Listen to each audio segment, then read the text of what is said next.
It's a story that longtime players will appreciate, but one that will be easy for new players to pick up and play. With Darren Fung exploring the mystical and the occult, it was important to convey an unsettling and brutal feel to the world. Dead corpses from Soviet and German soldiers, and it all comes to life, so to speak, in Vanguard's epic World War II setting. And created Vanguard Zombies. Our enemies have allies from beyond this mortal realm. So Duranfang, the beginning. New art. Zombies players have witnessed the catastrophic outcome of the science experiments at Project End Station. Project End Station was a Nazi particle accelerator that punched a hole through the dimensions come from, each one linked to a powerful dark ether entity. Bind their powers to our human operators through artifacts crafted in the dark ether, each granting unique abilities like Frost Blast and Ring of Fire. Now, with a dark ether entity. It's almost like being possessed, except the entities can't control their hosts. Enter Oberfuhrer Wolfram von List.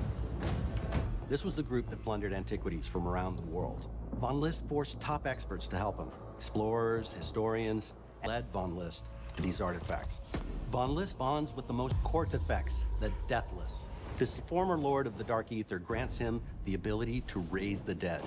And that's why, a year after their worst defeat, von List takes Die Wahrheit army, march them across Europe, and annihilate the Allied forces. The zombie, the past war at the Eastern Front. Special forces operators. But they end up trapped inside a barrier erected by Tortifex. They can't call for reinforcements, and their own unmatched combat skills, and share their powers. Third Reich from winning. We had a lot of fun designing the different objective environments. Each location has a very distinct base, so that no two areas will feel similar. Realm of dark ether magic against the backdrop of Stalingrad. They'll encounter shrines, rituals, and sacrifices. It is a look that feels more grounded. Like summoning portals, blood rituals. Goals, seances. Grunt zombie, these big guys carry around miniguns. They're storm warriors. They are really hard to bring down, which means boom screamer. Run real quick and explode in contact. And they all start to pile up as you get further.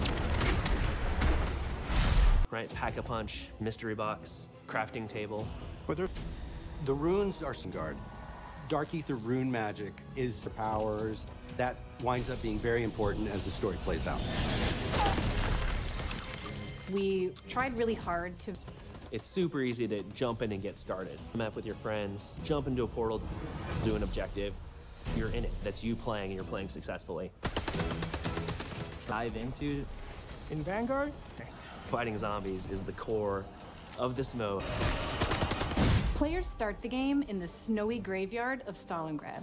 The forward operating base of our allied operators in Der Anfang. Here, the players have access to many of the upgrade machines they will need in the battles ahead. However, because Stalingrad is still inhabited,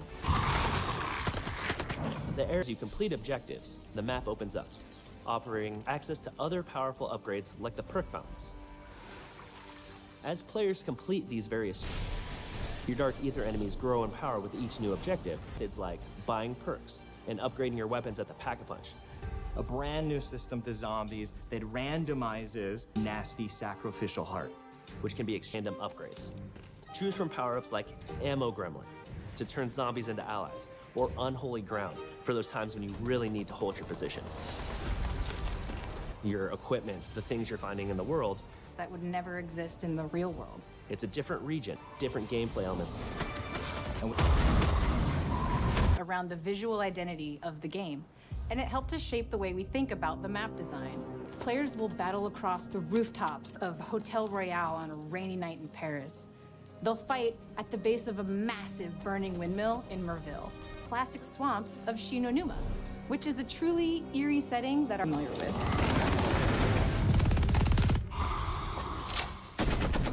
The different objectives you're tasked with really alter how the player... There's an objective called BLITZ, which takes inspiration from that holdout-style gameplay. In Harvest, you hunt zombies who drop runestones that you can collect. An obelisk called the Sin Eater.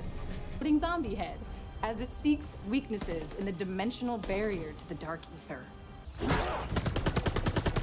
characters, brand new gameplay, and it's all integration. This is a